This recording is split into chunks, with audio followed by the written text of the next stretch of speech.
You're sitting in a third-grade classroom, and the shadows stretch in a way they shouldn't. An invisible weight settles in the room, even though the lesson is continuing as normal for everyone else.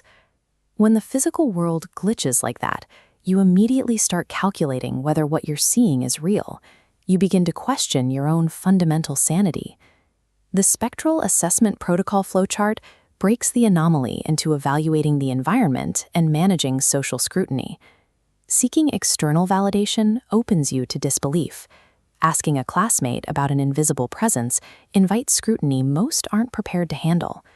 Focusing on situational awareness allows you to safely navigate the room without compromising your reputation or your social standing. In many elementary schools, there is an eccentric outlier, a student who is already perceived as different and frequently targeted by bullies. Disclosing supernatural experiences to classmates usually results in profound irritation and demands for silence. This social alienation often forces the observer into a defensive posture. Absolute secrecy preserves the observer's immediate safety. Keeping these experiences hidden prevents bullies from using the sightings as further ammunition for harassment. This silence carries a significant psychological cost. Processing unexplainable phenomena entirely alone creates a heavy emotional burden that the student must carry through every school day. The intensity of this burden depends on the institution's layout. Corridors built with heavy structures resembling an old-fashioned church feel significantly more oppressive. Silence functions as a calculated survival strategy when you are navigating a space occupied by both hostile peers and unsettling unseen entities. We can map out school areas based on their distinct energy signatures. This matrix categorizes zones to determine your reactions. In the cafeteria, the gloom is constant. Even with hundreds present, you might feel an invisible group occupying tables alongside the living. The literal and metaphorical darkness in this space is evident in the heavy institutional layout. Densely packed tables and windows that allow only slivers of light create an environment where spectral background noise thrives. Communal spaces require you to constantly filter your environmental awareness. You learn to ignore spectral activity just to focus on a normal school day. Elevated spaces like a cafeteria stage often have a more aggressive aesthetic. Notice the heavy, dense curtains and obscure corners where shadows gather. Occupying the stage can trigger a feeling of being scrutinized by an unseen audience. An agitated presence in the shadows creates lingering paranoia for anyone in the spotlight. By contrast, entities in classroom reading corners appear far more passive. These spirits, often perceived as young children, simply congregate in the nook to observe the lessons. Most anomalies in high-traffic communal zones act as passive observers. Navigating these areas successfully involves restraint and non-engagement rather than active fear. Spectral behavior distinctly changes when you enter the corridors. Here, shadowy apparitions frequently flicker at the periphery of your vision as you walk between classes. This busy school hallway shows how easily anomalies blend into the background. The frenetic energy of the student body provides perfect cover for fleeting silhouettes.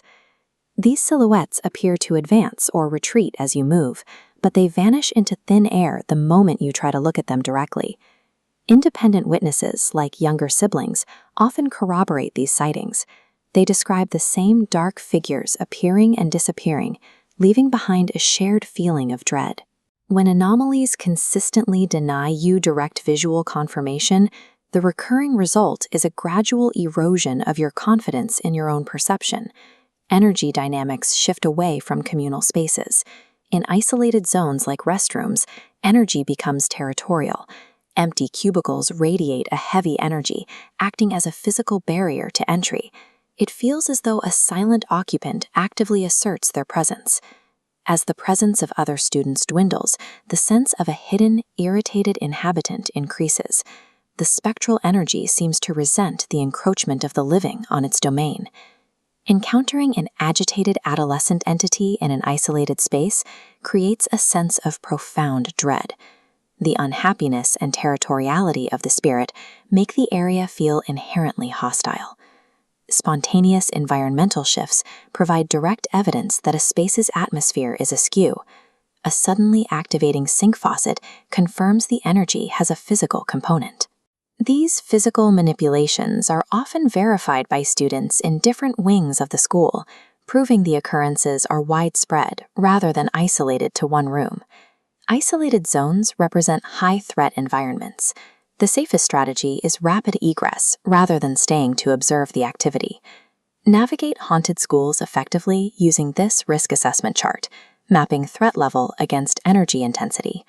The reading corner sits in high energy, low threat. Corridors map as subtle energy, low threat. Restrooms fall into high energy, high threat, areas where time must be strictly minimized. This map shifts your perspective from being a target of fear to being an objective observer. You are simply navigating according to the data you've gathered. Using this framework requires you to accept that you cannot fix the unhappiness of the entities you are mapping. You are managing your own response, not their resolution. For a socially vulnerable student, the final calculus is about which threats to prioritize. You are managing the invisible world while trying to survive the human one. The rule of passive documentation is your best tool. You respect territorial boundaries, accept the presence of passive watchers, and avoid all attempts at communication. Maintaining absolute secrecy about these events is the only guaranteed way to protect yourself from ostracization and bullying. Following this strategy requires immense psychological resilience. It means processing jarring, unexplainable manifestations entirely on your own. Navigating the extreme social and psychological pressure of these sightings proves more critical than finding evidence for the sightings themselves. Successful survival is the true measure of mastery over a haunted environment.